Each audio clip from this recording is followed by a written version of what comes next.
Avengers infinity வார்லையும் சரி, Avengers end கேம்லையும் சரி, நம்ம கர்னல் ரோஸ்ட் வந்து ஒரு ஸ்கல் தான். எப்படி நான் சொல்கிறேன்னா, நம்ம கர்னல் ரோஸ்ட் வந்து இந்த சீக்ரெட் இன்வென்ஷன் முன்னாடியே இங்கே தான் இருந்திருக்கிறாரு. அது மட்டும் இல்லாமல் இதோட சீரீஸோட எண்டில் இதுக்கான ஒரு க்ளூவையும் கொடுத்துருக்குறாங்க. ஏன்னா அவெஞ்சர்ஸ் இன்ஃபினிட்டி வார் முன்னாடியே நம்ம கர்னல் ரோஸ்ட்டுக்கு வந்து இந்த சிவில் வார் மூவி நம்ம கேப்டன் அமெரிக்காவுக்கும் நம்ம அயன்மேனுக்கும் 2 டீமாக பிரிஞ்சு சண்டை போட்டு இருப்பாங்க. அதில் வந்து நம்ம கர்னல் வந்து நம்ம அயன்மேன் டீமில் இருந்திருப்பார்.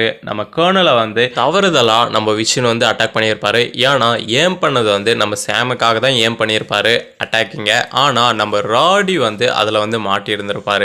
நம்ம ரோடியை காப்பாற்றுறதுக்காக நம்ம அயன்மேனும் சரி சாமும் சரி வேகமாக போயிருப்பாங்க. ஆனால் காப்பாற்ற முடிஞ்சிருக்காது. அவர் டேரெக்டாக மேலேருந்து அழகாக பூமியில் வந்து படார்னு விழுந்திருப்பார். அதில் மாத்திரம்தான் அவருக்கு வந்து அதிகப்படியான அடி, அதாவது ஒரு நடக்க முடியாத நிலைமைக்கு அடிப்பட்டது அந்த இடத்துல மாத்திரம்தான். மற்ற எந்த மூவிலையும் அவருக்கு அடி அதிகமாக பட்ட மாதிரி காட்டியிருக்க